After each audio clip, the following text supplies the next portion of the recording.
पोटच्या पोरानं आईला चक्क पेटवलं। लग्न होत नसल्याच्या रागातून रिक्षा चालकानं आईलाच संपवलंय। डोक्यात राग धरून मध्यधुंद अवस्थेत घरी आलेल्या मुलानं आईला पेटवलं। गंभीर भाजल्यानं उपचारादरम्यान आईचा मृत्यू झालाय।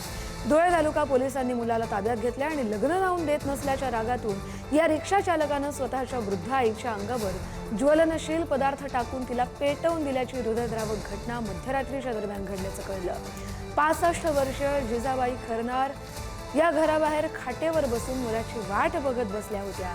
मात्र त्याच मुलानं डोक्यात राग धरून मध्यधुंद अवस्थेत येत लग्न लावून देत नसल्याच्या कारणानं आईसोबत वाद घातला आणि या वादात ज्वलनशील पदार्थ टाकून वृद्ध आईला पेटवलं।